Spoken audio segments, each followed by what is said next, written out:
Hello दोस्तों, मैं हरीश रावल स्वागत करता हूँ आपके अपने YouTube channel India's money maker में। आज हम बहुत ही इंटरेस्टिंग टॉपिक शेयर मार्केट में भाव बढ़ते और घटते कैसे इसके बारे में डिस्कस करेंगे। कैसे शेयर मार्केट में रेट ऊपर जाएगी या नीचे जाएगी, ये डिसाइड कैसे होता है, हाउ शेयर मार्केट वर्क। चलो दोस्तों, बिना देर के वीडियो स्टार्ट करते हैं। दोस्तों, कभी आपने सोचा शेयर मार्केट में भाव बढ़ेंगे ही बढ़ेंगे या घटेंगे ही घटेंगे, इसका डिसीजन कैसे होता है? कैसे आपको पता चलेगा कि हाँ, शेयर मार्केट में अब रेटें बढ़नी ही चाहिए, बढ़ेगी? इसका सटीक विश्लेषण 95% एक्यूरेसी के साथ कौन सा एक फैक्टर है जो आपको हेल्प करेगा समझने में, उसके बारे में डिस्कस करेंगे। तो उससे पहले हम एक बात सोच लेते बेसिक समझा देते हैं उन दोस्तों के लिए जो शेयर मार्केट में नए हैं। शेयर मार्केट में पैसा बनता कैसे है, कैसे लोग पैसा कमाते हैं, कैसे लोग पैसा गंवा देते हैं। सिंपल से एग्जांपल के थ्रू हम समझेंगे। इंडिया की नंबर 1 कंपनी रिलायंस का एग्जांपल लेते हैं, रिलायंस इंडस्ट्री का। मान लीजिए रिलायंस इंडस्ट्री का रेट अभी 2000 के आसपास चल रहा है।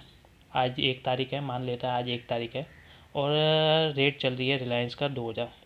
आप रिलायंस को आज की डेट में बाय कर देते हैं, 5 तारीख हो जाती है, फिर रेटें के भाव बढ़ जाते हैं। जहां आपने 2000 में लिया था रिलायंस, उसकी रेटें हो जाती है 2200 रुपये। तो इस कंडीशन में आपको क्या हुआ, 200 रुपये का प्रॉफिट हुआ, क्योंकि आपने 2000 में लिया और अभी रेट बढ़ गई है 200 रुपये। आपने अगर एक शेयर लिया है तो आपका प्रॉफिट हो जाएगा 200 रुपये। अगर वही रिलायंस के 10 शेयर लेते हैं तो आपका प्रॉफिट 2000 तक पहुंच जाएगा। सेम कंडीशन उल्टे रिवर्स भी हो जाती है। मान लीजिए आपने 1 तारीख को ले तो लिया 2000 में, लेकिन रेटें फिर नीचे जानी चालू हो गई कि 1800 तक पहुंच गई। उस कंडीशन में आपका प्रॉफिट 200 रुपये हो गया, सॉरी लॉस 200 रुपये हो जाएगा, क्योंकि आपने 2000 में लिया था, 1800 की रेट आ गई है। अगर आपने वहीं 10 शेयर लिए होंगे तो आपका 2000 का लॉस हो जाएगा। तो ये बेसिक फंडा होता है शेयर मार्केट में पैसा कमाने का। लोग कहते हैं कि शेयर मार्केट में वो बहुत सारे आपने यूट्यूब पे देखे होंगे कि क्या शेयर मार्केट में इस लेवल पे बाय करो, 2 दिनों बाद में पैसा आपका बन जाएगा, इतना प्रॉफिट हो जाएगा। ऐसा नहीं होता है। जितने चांसेस ऊपर जाने के होते हैं, सेम उसी उतने रिवर्स जाने के चांसेस भी होते हैं। एक बात है कि नीचे जाने में उसकी वैल्यू 0 हो सकती है, लेकिन ऊपर जाने में इसकी वैल्यू बहुत अनगिनत हो सकती है। मान लीजिए रिलायंस 2000 की रेट की वैल्यू मैक्स टू मैक्स 0 हो जाएगी, लेकिन बढ़ने में तो ये 10,000 भी हो जाएगी, 20,000 भी हो जाएगी, लाख रुपए भी पहुंच सकते हैं, 10 लाख भी पहुंच सकती है शेयर की वैल्यू। तो ये एक थ्योरी है, लेकिन हकीकत में ये काम नहीं करती है। बहुत सारे शेयरों में काम करती है, लेकिन बड़े इंडस्ट्री के शेयर में, लार्ज कैप में ये थ्योरी काम नहीं करती। ना तो इतने एक साथ में बढ़ सकता है कोई शेयर, ना ही इतना शेयर घट सकता है। तो बेसिक कॉन्सेप्ट यही है, नीचे में बाय करो, ऊपर में सेल कर दो, तो ये आपका प्रॉफिट का राज है। लेकिन सोचा है कभी कि रेट बढ़ेगी या घटेगी? कैसे रेट बढ़ेगी या कैसे घटेगी, इसका बेसिक फंडा आप कैसे पता करेंगे हाँ अब रेट बढ़ेगी ही बढ़ेगी? क्योंकि आप कोई भी इंसान पैसा शेयर मार्केट में लगाएगा तो वो पैसा कमाने के लिए ही पैसा लगाएगा। ऐसा नहीं है कि कहीं भी पैसा लगाओ और ऊपर जाएगी तो भी ठीक है, नीचे जाएगी तो भी ठीक है। ऐसा नहीं होगा। लोग पैसा लगाते हैं पैसा कमाने के लिए। तो पैसा उस लेवल पे बाय करो जहाँ से बाद में पैसा बढ़ने की चांसेस है। तो आपने सोचा है कि ये पैसा बढ़ेगा कब, कैसे करें? इसके बहुत सारे फैक्टर होते हैं, इनके फैक्टर होता है। कैसे ये फैक्टर आप अफेक्ट करते हैं वो मैं आपको डिस्कस करता हूँ। फैक्टर अफेक्टिंग स्टॉक मार्केट, सबसे बड़ा फैक्टर होता है economic factor. Economy means India की इकोनॉमी, मैं लार्ज लेवल वर्ल्ड इकोनॉमी की बात करूँ। इंटरेस्ट रेट क्या चल रही है, टैक्सेशन कौन सी कंट्री में क्या हो रहा है, ग्लोबल स्वाइप रेट कितनी है, मतलब swipe rate means currency rate, exchange rate क्या चल रही है, ये सब चीज़ें इकोनॉमिक्स फैक्टर में आती है। तो ये चीज़ें क्या कैसे चल रही है, कैसे कितना कौन सी कंट्री का कितना है, कहाँ पर आपने इन्वेस्ट किया वो उसमें कितना अफेक्ट करता है, वो चीज़ें होती है। मार्केट ट्रेंड और रूमर, मार्केट ट्रेंड कैसा कर रहा है, ऊपर की साइड ही बढ़ता जा रहा है तो डेफिनेटली अगर मार्केट ऊपर की साइड जा रहा है तो हो सकता है कुछ टाइम के लिए शॉर्ट टर्म में और ऊपर चला जाए। रूमर्स ये होते हैं कि किसी चीज़ के बारे में कोई न्यूज़ अफवाह आ जाती है, आपको पता ही नहीं, आपने कई बार आपने बहुत सारे टीवी चैनल देखते हैं, न्यूज़ बिजनेस चैनल देखते हैं, वहाँ एक शॉर्ट टर्म के लिए एक हेडलाइन आती है। शॉर्ट टर्म मीन्स आधे घंटे के लिए वो न्यूज़ चलेगी कि इंडिया ने चाइना बॉर्डर पर इतने पोस्ट तबाह कर दिए। अब वो न्यूज़ कितनी पुरानी है आपको हकीकत में पता ही नहीं है, कितना लेवल है उस न्यूज़ का। तबाह कर दिए, तबाह मीन्स फायरिंग, छोटी सी बात पर घुसपैठ हो गई, न्यूज़ वाले इतने बढ़ाएंगे। एक झटके में निफ्टी 100 पॉइंट नीचे आ जाएगी। जहाँ 50 पॉइंट प्लस होगी वहाँ निफ्टी 100 पॉइंट माइनस आ जाएगी, 150 पॉइंट का मूवमेंट आ जाएगा। तो ये सब अफवाहें होती है। अफवाहें कुछ न्यूज़ चैनल वाले मिलकर चलाते हैं, कुछ मार्केट रूमर्स चलाते हैं, जिनका इसमें बेनिफिट होता है वो चलाते हैं। ग्लोबल मार्केट इंडिकेटर्स, इंडिया, अब देखो इंडिया मार्केट अपनी इंडिया की मार्केट से भी अफेक्ट नहीं करता, ग्लोबल मार्केट बहुत बड़ा फैक्टर है और 95% आपको ग्लोबल मार्केट अफेक्ट करेगा। अगर यूएस डाउ जोन नीचे है तो मान के चलिए कि इंडिया का मार्केट सुबह ऊपर नीचे से ही होगा, उसके बाद में कवरिंग आए ना आए वो दूसरी बात है, लेकिन एक बात तो नीचे उतरेगा ही उतरेगा। ये ग्लोबल मार्केट हमेशा अफेक्ट करता है। यूएस डाउ जोन और ये तो कुछ मार्केट है, ये तो डेफिनेटली अफेक्ट करते ही है इंडिया को, मार्केट को डायरेक्टली। गवर्नमेंट पॉलिसी रेगुलेशन, ये गवर्नमेंट पॉलिसी इंडिया की भी हो सकती है, फॉरेन की भी हो सकती है, लेकिन इंडिया की पॉलिसी में मोस्टली इफेक्ट करती है। कि मान लीजिए अगर चाइना से कुछ चीज़ें डंपिंग हो रही है इंडिया के, उसको बैन कर देता है, तो जो पर्टिकुलर सेक्टर के जो शेयर होंगे उनमें अच्छा खासा अपसाइड मूवमेंट आ जाएगा, क्योंकि जो अनलीगली डंपिंग होती है उसको रोक लेंगे। मान लीजिए लिकर एक चीज़ है, लिकर को इंडिया में बैन कर देते हैं ओवरऑल, तो लिकर की कंपनियों के रेट जो अभी चल रहे होंगे एक साथ से नीचे आ जाएंगे। नॉन वेज बैन कर लेते हैं या फिर सिगरेट बैन कर लेते हैं, तो ऐसी चीज़ें जो भी होंगी ना वो डेफिनेटली आपको वर्ल्ड इंडिया के जो पर्टिकुलर सेक्टर होंगे उसको डेफिनेटली रखते हैं। तो गवर्नमेंट पॉलिसी का एक बड़ा रोल होता है। ये आरबीआई पॉलिसी भी हो सकती है, आरबीआई इंटरेस्ट रेट क्या चेंज करते हैं या आरबीआई किसी सेक्टर को लेकर क्या डिसीजन लेता है, ये भी इफेक्ट करता है, रेगुलेशंस क्या बना रहे हैं।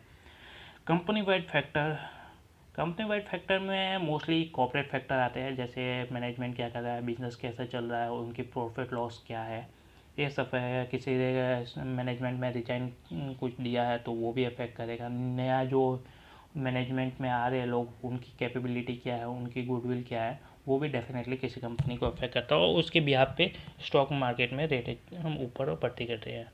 बहुत सारे आपने देखा होगा, कोई बड़ा फाउंडर है वो अलग अलग कंपनियों को बनाता है और शेयर मार्केट में लिस्टेड करके वापस अपना पैसा बना के निकल जाता है। बहुत सारे आपने एग्जांपल लिया, हाल ही में एक आईपीओ भी लिस्ट हुआ था एपियस माइंड का, उसमें भी सेम चीज़ हुई थी कि उसका जो फाउंडर था उन्होंने बहुत सारी कंपनियों में उन्होंने इन्वेस्ट किया और लार्ज छोटी लेवल से बड़ा करके उसमें बहुत अच्छी ग्रोथ दिखाई और फिर वो सेल आउट करके एग्जिट हो जाते हैं।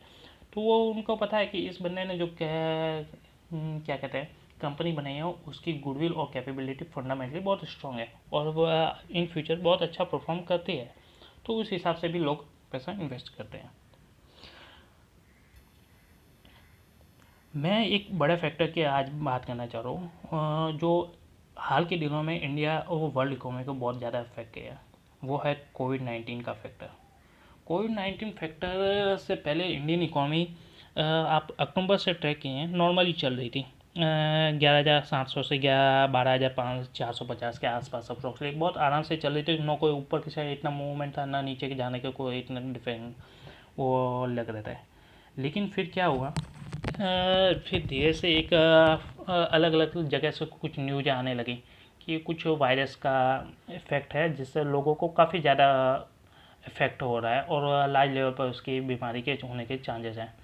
फिर धीरे धीरे वर्ल्ड WHO ने फिर बताया कि नहीं ये बीमारी है वो बहुत ज़्यादा फैलेगी, इसमें लाखों करोड़ों लोगों की डेथ होने के चांसेस हैं और करोड़ों लोगों के अफेक्ट होने के चांसेस हैं और हकीकत में ऐसा हुआ भी।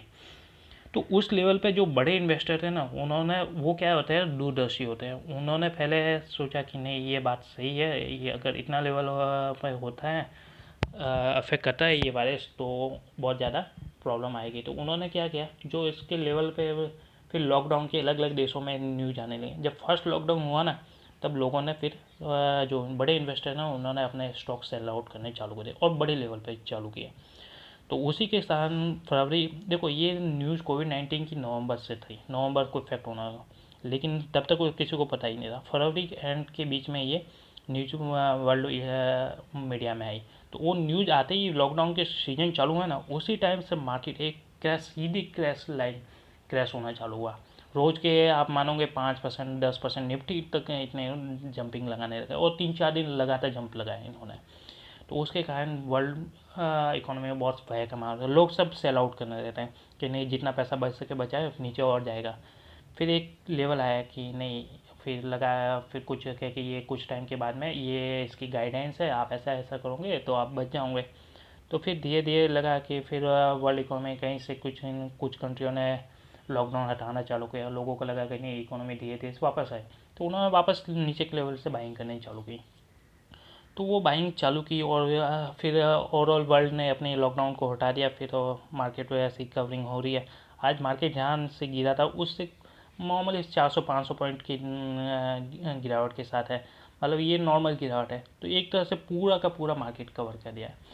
ये जो ग्राफ है ना, ये आप समझ लोगे ना, तो अभी क्या, अभी तो चलो मार्केट में एक रेंज बता देता हूँ, 12,000 और 10,000 12,000 का लेवल देख लीजिए ऊपर में, और नीचे के लेवल में 10,400 के लेवल में रेंज बाउंड रहेगी। ज़्यादा इसमें फ्लक्चुएशन आने के मेरे को नहीं लगता कि इतने बड़े कोई चांसेस रहेंगे इन फ्यूचर, जब तक कोई बड़ा पॉजिटिव या नेगेटिव न्यूज़ नहीं आता है।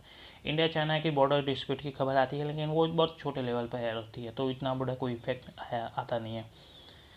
तो अभी तो मेरे को लगता है मार्केट रेंज बाउंड रहेगा, लेकिन ये ग्राफ आप देख लो ना, इसको आपने समझ लिया तो इन फ्यूचर आने वाले, क्योंकि ये ऐसे मूवमेंट आपको हर 10 साल में मूवमेंट मिलेगा, जहाँ आपने 10 साल में आपने रिटर्न नहीं कमाया होगा, उतना आपको 2-3 महीनों में रिटर्न मिल जाएगा अच्छा खासा। तो ये वाली चीज़ें आपको हर में, ये ग्राफ आप दिमाग में फिट कर लें कि जहाँ पे भी लोग सेल आउट करें ना, सेल आउट उसी टाइम जब लगे कि थोड़ा दूरदर्शी बनिए, और सेल आउट लगे कि हाँ कुछ फैक्टर बहुत ज़्यादा बन होता है, तो वहाँ से ही अपना पोजीशन एग्जिट कर लीजिए। ऐसा नहीं है कि नीचे में जाके और लेंगे। एक लेवल होता है किस चीज़ का, जब ये फैक्टर बहुत बड़ा होता है ना, तो आपको एग्जिट करना ही सही रहता है।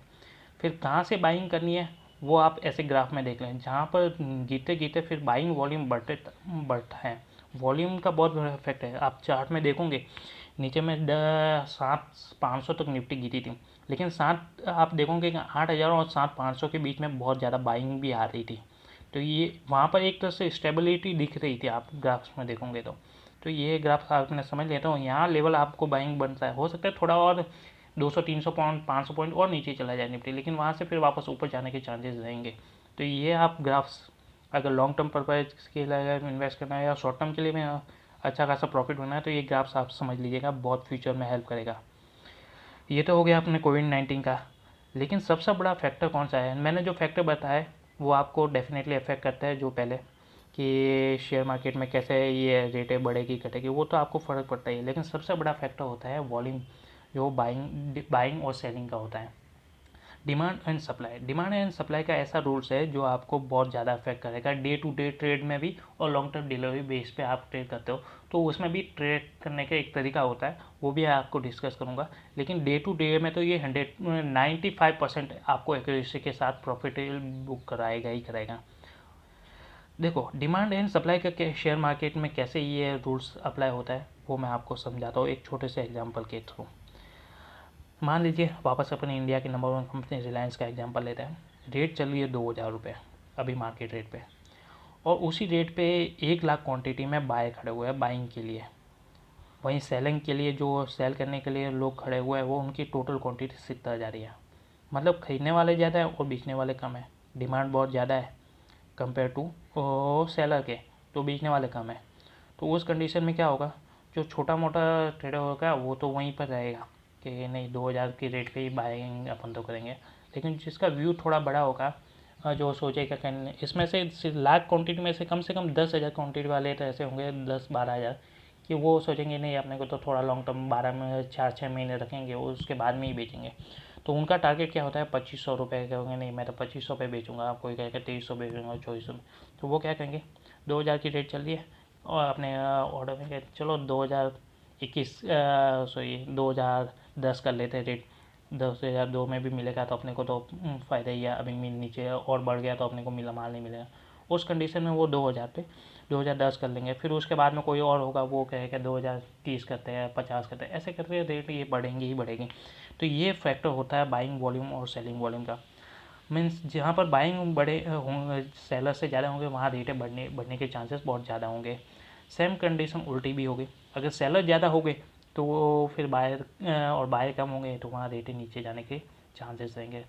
तो ये चीज़ें आप बहुत ध्यान से रखिएगा, देखिएगा। ये आपको नॉर्मली आपको हर जगह दिखी जाएगी, तो आप ऐसी चीज़ें को बहुत गौर से देखिएगा।